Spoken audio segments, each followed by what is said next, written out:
오늘은 에베소서 강의 마지막 서신으로서 에베소 6장 21절에서 24절 말씀을 살펴보면서 21절과 21절에서는 진실한 일꾼 투기고를 먼저 살펴보고, 그리고 23절과 24절에서 에베소의 결론이라고 할 수 있는 하나님의 언약 공동체인 교회가 주님 다시 오실 때까지 계속 간직해야 할 세 가지 복, 평안과 믿음을 겸한 사랑, 그리고 은혜에 대해서 말씀을 나누려고 합니다. 먼저 21절, 22절을 보겠습니다. 나의 사정, 곧 내가 무엇을 하는지 너에게도 알려하노니 사랑을 받은 형제요, 주 안에서 진실한 일꾼인 두기가 모든 일을 너에게 알리리라. 우리 사정을 알리고 또 우리의 마음을 위로하기 위하여 내가 특별히 그를 너에게 보내놓았노라. 바로 에베소 교회에 두기고를 보내는 이유를 말씀해 주고 있습니다. 바울은 자신이 무엇을 하는지 그의 사정을 알림으로써 에베소 교회 지체들을 위로하고자 했습니다. 이는 바울이 에베소 교회를 사랑했기 때문이죠. 그렇습니다. 우리가 누구를 사랑하고 있으면 사랑하는 이의 사정을 알리고자 하고 또 알고 싶은 것입니다. 그래서 사랑하는 이가 지금 어디서 무엇을 하며 어떻게 지내는지, 그리고 무엇을 원하는지를 알고 어떤 모양으로든지 그에 동참하고자 하는 것입니다. 이것이 사랑하는 자의 관심입니다. 이제 이 성도의 교제로 나타나는 것이죠. 이는 참으로 아름다운 일이며 우리가 꼭 실행하고 회복해야 할 성도의 교통입니다. 지금은 교통과 통신이 매우 발달하여서 맘만 먹으면 얼마든지 왕래가 어렵지 않지만, 그 당시 1세기는 배나 마차나 혹은 도보로 노마에서 소아색이 있는 에베소에 있는 길을 간다는 것은 정말 멀고도 험한 길이었습니다. 이 긴 여행을 마다하지 않고 감행하는 이유는 사도와 성도들 간의 사랑의 교통이 중요했기 때문입니다. 이것이 하나님 말씀에 기록된 것을 볼 때 그만큼 성도 교제가 우리에게도 소중하다는 것을 보여줍니다. 사도는 교회를 관심했고 교회는 사도를 돌아봐야 했습니다. 이 교통이 소중했기 때문에 두기고는 노마에서 소아시아까지 그토록 멀고도 험한 여정을 감수했던 것입니다. 오늘 우리에게도 이러한 애정어린 성도의 교제가 진정으로 필요합니다. 그리스도의 몸 안에서 우리가 서로 간에 더 많은 관심을 주고받는 성도의 교제가 회복되어야 한다고 봅니다. 지금은 1세기에 비해 교통도 무척 편리해졌고 전화나 인터넷도 매우 발달되어 있어서 얼마든지 성도의 교제를 활발하게 할 수 있는데, 그런데도 성도의 교제가 소원하고 막혀있는 이유가 무엇이라고 보십니까? 그건 서로 간에 관심이 부족하기 때문입니다. 즉 주를 향한 우리의 사랑이 식어져 있음으로 인해 나타나는 현상이라고 봅니다. 성도 간의 교통은 긴밀할수록 좋고 교회 간의 교통도 많을수록 좋다고 봅니다. 서로 간에 왕래가 없으면 교회는 고립되고 폐쇄되어 소극적으로 변하게 되죠. 그러나 서로 간에 활발한 교통이 있을 때 우리는 서로의 필요를 돌아보면서 더 풍성한 교회 생활을 누릴 수 있는 것입니다. 산업이 발달하고 발전하고 번창하는 것도 이렇게 교통이 좋아졌을 때 이루어지는 현상인 것처럼 교회도 성도 간의 교통이 좋아졌을 때 풍성하고 건강한 신앙생활을 할 수 있습니다. 그러므로 우리는 성도의 교통이 원만하게 되도록 위해서 기도해야 하며 서로 돌아보아 사랑과 선행을 격려받을 수 있어야 합니다. 두기고는 진실한 일꾼이었습니다. 사도행전 20장 4절을 보면 아시아까지 함께 가는 자는 베레아 사람 부레 아들 소바다와 데살로니가 사람 아리스도가와 세군도와 더베 사람 가요와 및 디모데와 아시아 사람 두기고와 드로비모라라고 하신 말씀을 보면 두기고는 바울의 동역자로서 아시아까지 함께 가는 중에 하나였습니다. 그래서 두기고는 바울에 의해서 에베소서와 그레데에 파견된 바울 사도의 충실한 동역자였습니다. 골로새서 4장 7절을 보면 두기고가 내 사장을 다 너에게 알리하리니 그는 사랑받는 형제요 신실한 일꾼이요 주 안에서 함께 종이 된 자라라고 소개합니다. 본문에서도 두기고를 사랑받는 형제라고 말하고 있습니다. 그가 사랑받는다는 것은 그의 신앙과 행실이 하나님의 일꾼으로서 칭찬을 받는 사람이란 말입니다. 잠언 3장 3절 4절을 보면 인자와 진리가 내게서 떠나지 말게 하고 그것을 내 목에 매며 내 마음판에 새기라. 그러면 내가 하나님과 사람 앞에 은총과 귀중히 여김을 받으리라 하신 이 말씀 보면 사랑받고 칭찬받는 비결은 매우 단순합니다. 인자와 진리를 떠나지 않는 것입니다. 그것을 목에 메고 마음판에 새긴다는 것은 주님께 은혜의 복음을 소중히 여기는 사람으로 살면 그 사람은 하나님과 사람에게 귀중히 여김을 받는다는 것입니다. 자, 그런데 여기서 귀중히 여김을 받는다는 말이 히브리어로 샤칼인데 이 단어가 여호수아 1장 8절에 내가 형통하리라는 말과 같은 단어로 쓰였다는 것입니다. 즉 사랑받는 사람은 범사가 형통한 사람, 성공한 사람이라는 뜻입니다. 그래서 바울은 두기고를 주 안에서 진실한 일꾼으로 청구한 것입니다. 자, 여기서 두기고는 사람의 칭찬을 받는 사람인지라 복음의 일을 맡겼을 때에도 틀림없이 그 일을 완수하는 그런 믿을 수 있는 충성된 일꾼이었다는 것입니다. 바울 사도는 두기고에게 여러 차례 그에게 사역을 맡겼습니다. 그렇다면 사도 바울이 두기고를 에베소에 보낸 이유가 무엇입니까? 22절을 보면 우리의 사정을 알리고 또 너희 마음을 위로하기 위하여 내가 특별히 그를 너희에게 보내었노라 하신 것을 보면 먼저 바울의 사정을 알게 하기 위해서였습니다. 그 당시 에베소 교인들은 바울이 복음을 전하다가 감옥에 투옥된 사실을 알고서 그것으로 인해 시리에 빠져 용기를 잃어버리고 마음의 어려움을 가진 사람들이 있었던 것입니다. 에베소 3장 13절에 보면 그러므로 너희에게 구하노니 너희를 위한 나의 여러 환난에 대하여 낙심하지 말라. 이는 너희의 영광이니라 라고 하신 바울의 말을 보면 두기고를 보내서 비록 자신이 감옥에 갇혔을지라도 오히려 이것을 통해서 하나님의 복음이 이방의 중심지요 당시 세계의 중심지인 로마의 복음이 선포되고 있다는 사실을 알리고 싶었습니다. 그래서 옥중에 갇혔으나 주 안에서 당당한 바울 사도의 그 매임이 오히려 복음의 진보가 된 줄로 믿는 바울 사도의 믿음을 알리고자 했던 것입니다. 그 결과로 에베소 교인들의 마음을 위로하기 위해 했던 것입니다. 그래서 두기고는 로마에서 소아시아까지 멀고도 험한 길을 마다하지 않고 바울이 쓴 서신을 전달하고자 한 것입니다.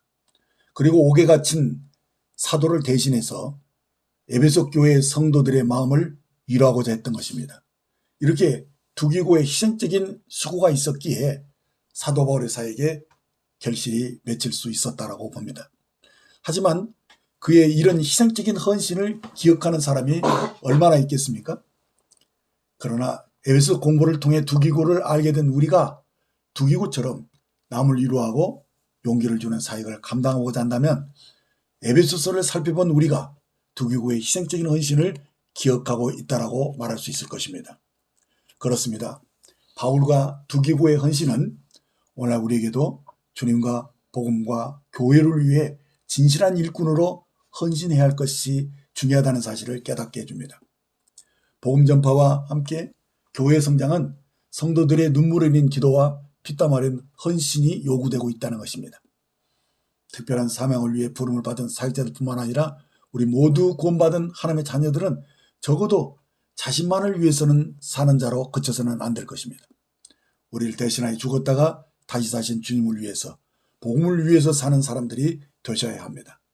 곧 두기고처럼 자기를 기꺼이 위험과 희생에 내어줄 수 있는 사랑받는 형제요 진실한 일꾼으로 헌신하는 것이 마땅하다라고 믿습니다. 자, 이제 결론 부분으로 들어가서 언약의 공동체인 교회를 위한 사도 바울의 축복을 살펴보겠습니다. 본문 23절과 24절을 보시면 아버지 하나님과 주 예수 그리스도께로부터 평안과 믿음을 겸한 사랑이 형제들에게 있을지어다. 우리 주 예수 그리스도를 변함없이 사랑하는 모든 자에게 은혜가 있을지어다. 자, 이 서신의 서두에 나오는 이 사도의 인사말을 보게 되면 하나님 우리 아버지와 주 예수 그리스도로부터 은혜와 평강이 너에게 있을지어다 라고 말씀한 것을 보면 은혜가 앞에 나오고 그 은혜의 누림의 결과인 평강이 뒤따라오는 것을 봅니다. 그런데 이 서신의 결론을 말씀하는 이 축복기도에서는 평안이 맨 앞에 나오고 은혜가 맨 뒤에 나와 있는 것을 볼 수 있습니다. 그러니까 서두에서 바울이 은혜와 평강만을 언급했지만은 결론에서는 평안으로 시작된 은혜 사이에 믿음을 겸한 사랑이 첨가된 것이 우리 눈에 띄는 것입니다. 그러면 왜 은혜와 평강이 그 순서가 바뀐 것이며 그리고 왜 믿음을 겸한 사랑이 중간에 더해진 것인지 여기에 어떤 의미가 내포된 것인지 이것을 우리가 알 때 오늘 우리가 붙잡아야 할 결론의 메시지를 가질 수 있는 것입니다. 서두에 은혜가 먼저 나오고 그 은혜를 누린 결과로 평강이 뒤따라 나왔다는 것입니다. 그런데 이 서신이 전하는 그것이 바로 복음의 흐름이었다는 것입니다. 우리가 하나님의 자녀로 아들의 생명을 얻는 것은 전적으로 하나님의 은혜의 선물입니다. 그렇습니다. 우리가 하나님의 생명을 가지고 만유를 다스리시는 주님 자신을 누릴 수 있다는 것은 전적으로 하나님의 은혜입니다. 그러나 이 서신이 내린 결론은 우리가 은혜의 결과인 평강을 지금 누리고 있지만 그러나 이 평강이 계속 유지되기 위해서는 여전히 우리에게 은혜가 필요하다는 말씀입니다. 그렇습니다. 우리는 은혜를 통해서 평안으로 돌아왔으나 이 평안을 계속 유지하고 누리기 위해서는 은혜가 더욱더 필요하다는 것입니다. 그래서 요한복음 1장 16절을 보시면 우리가 다 그의 충만한 데서 받으니 은혜 위에 은혜더라 라고 말씀한 것을 보게 됩니다. 이 말은 은혜는 구속받은 일에만 필요한 것이 아니라 이후에 우리의 삶에도 은혜가 전적으로 필요하다는 것을 강조해 주신 말씀입니다. 자, 그런데 왜 평안과 은혜 사이에 믿음을 겸한 사랑이 삽입된 것입니까? 이는 우리가 평안을 누리는 상태에서도 은혜가 계속 누려지기 위해서는 바로 주님 안에 이 사랑 안에 머물러 있어야 된다는 것을 일깨워 준 말씀입니다. 그래서 사랑 안에서라는 이 말이 에베소서에만 무려 6번이나 나온 것을 봅니다. 이를 일일이 다 찾아보지는 않겠지만 이렇게 우리의 신앙생활 곧 교회 생활에 사랑이 약해지거나 식게 되면 은혜를 계속 공급받는 일이 어렵게 된다는 것입니다.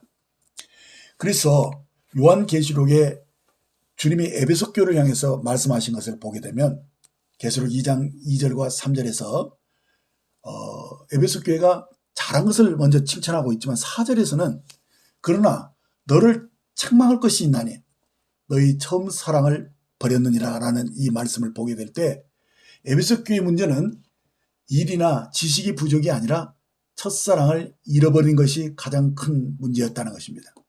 자, 이렇게 바울은 우리의 신앙생활에 사랑이 중요하다는 것을 알고 있었기 때문에 우리가 평안을 누리고 있는 상태에서도 은혜의 공급이 계속되려면 주님을 사랑하는 것이 우리에게 너무나도 소중하다는 것을 인식하고 평안과 은혜와 함께 믿음을 겸한 사랑이 우리에게 중요한 것을 일깨워주고 있습니다.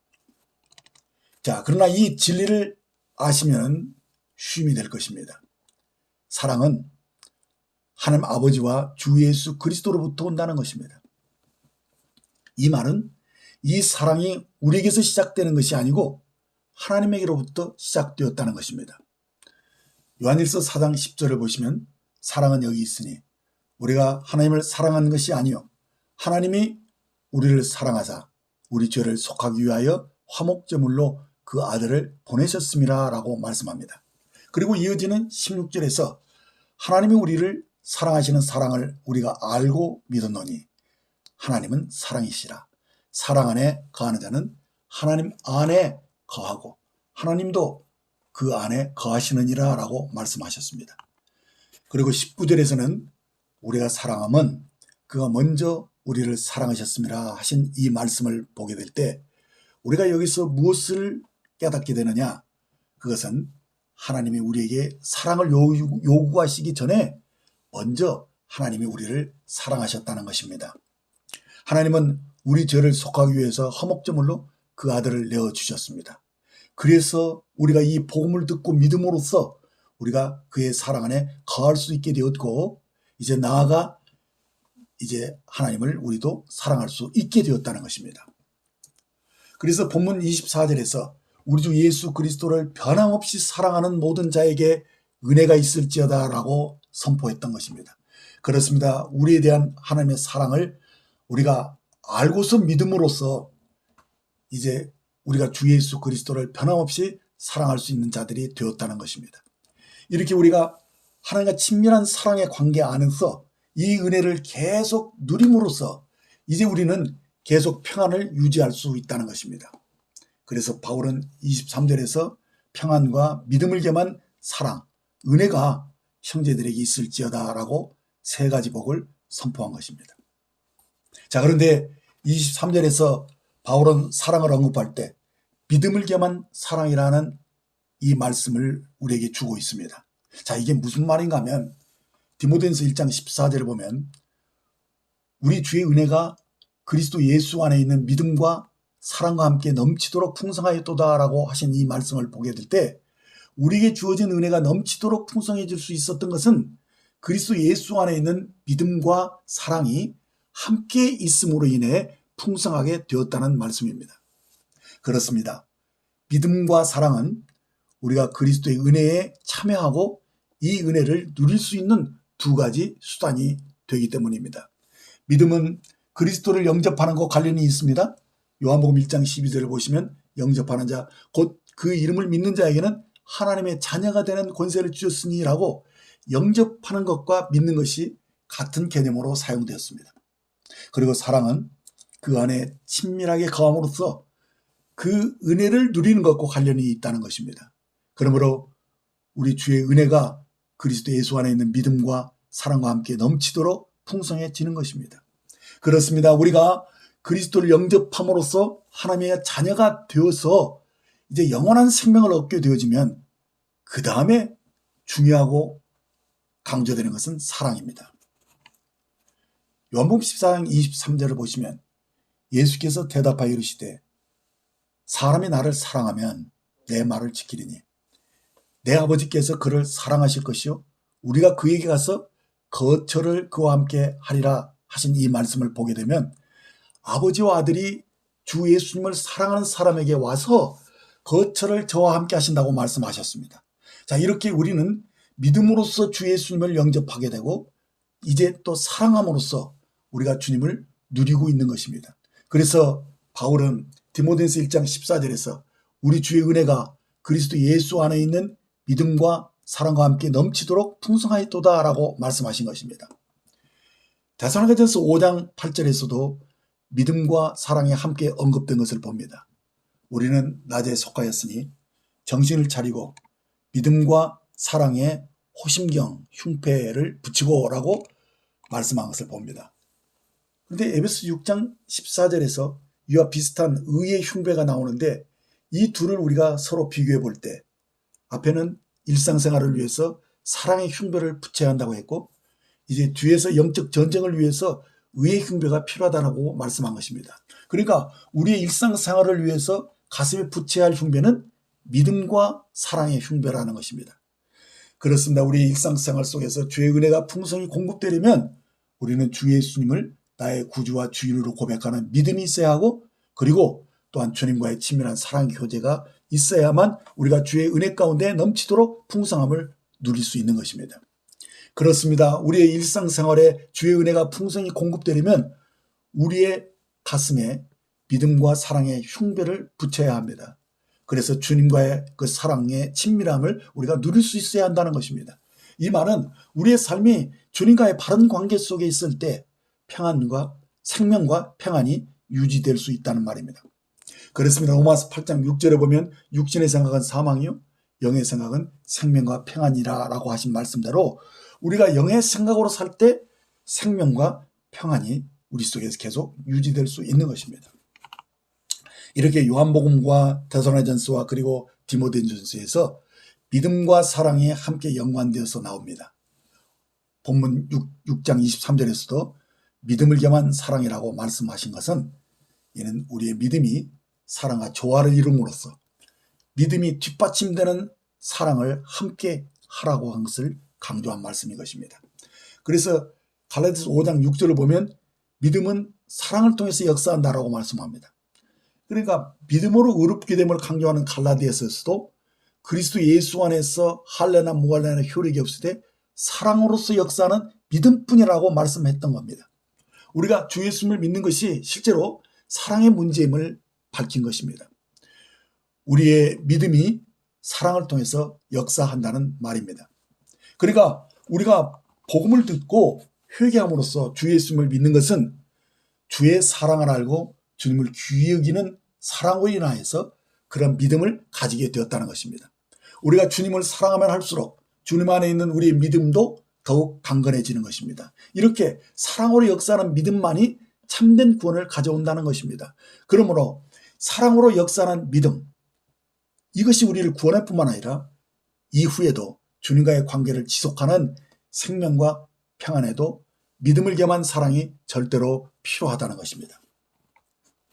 만일 사단의 불화살이 날아와서 우리 가슴에 의심과 불안과 근심이 증폭되어진다면 그때 우리는 믿음이 약해지면서 육신의 생각에 기울어지고 주님을 사랑하는 것도 어렵게 되어지면서 자칫 주의 은혜에서 떨어져 나가는 불상사도 발생할 수 있다는 것입니다.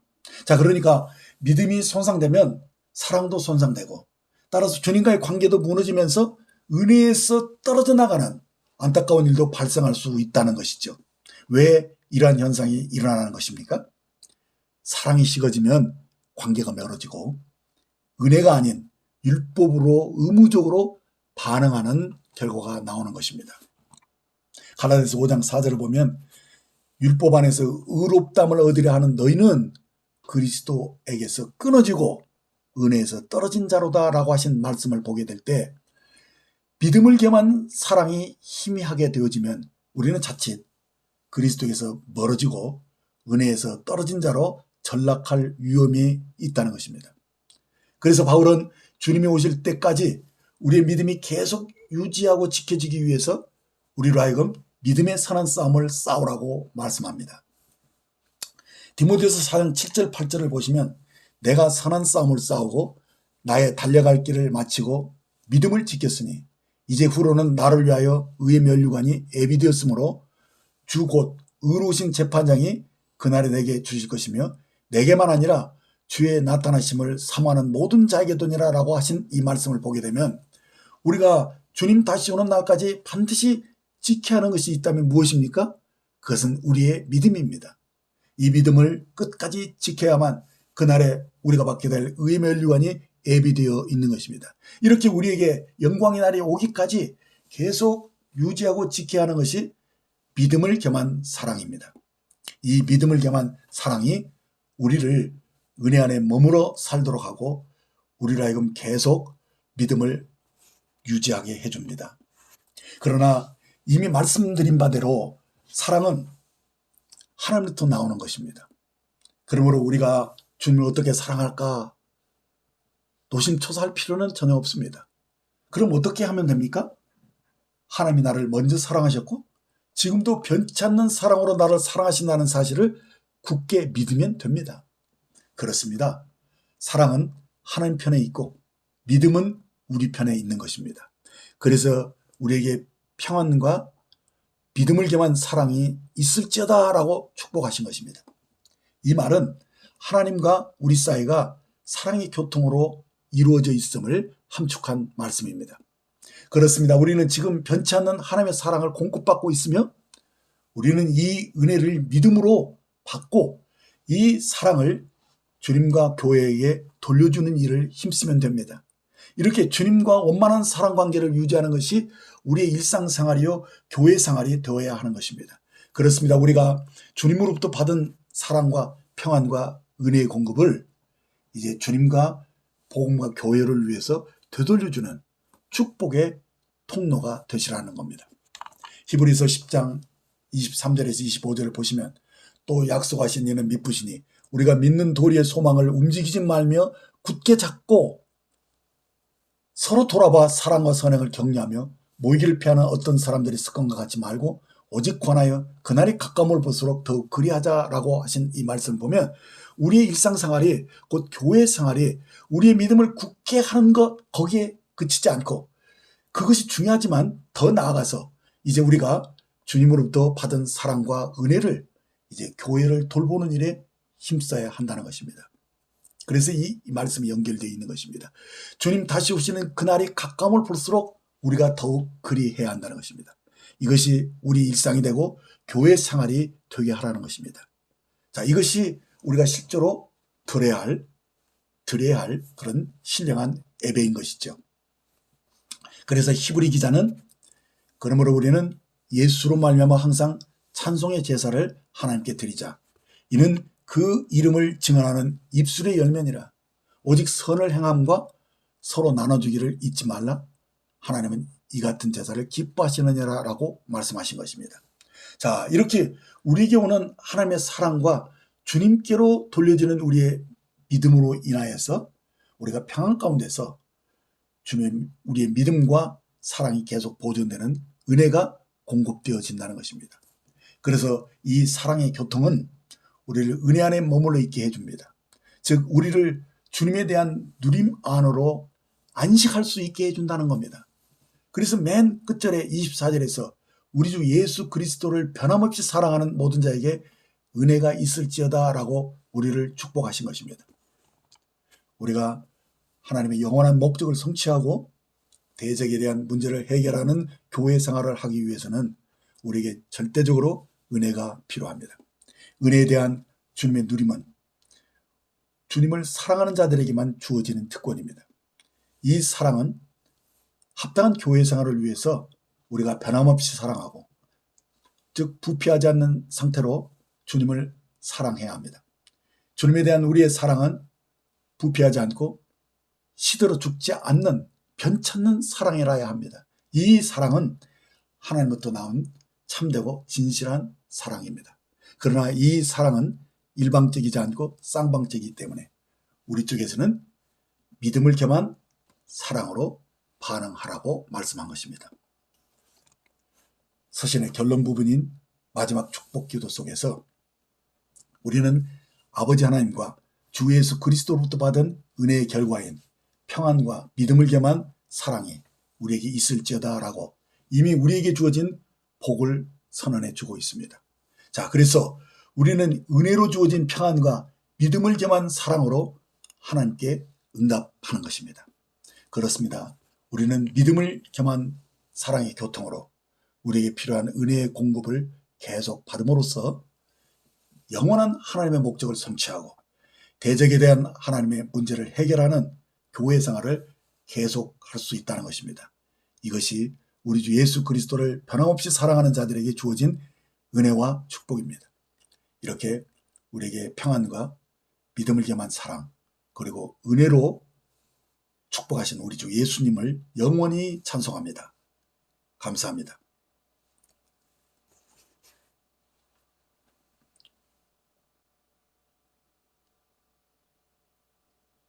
아까 계속 은혜 누림 이런 것이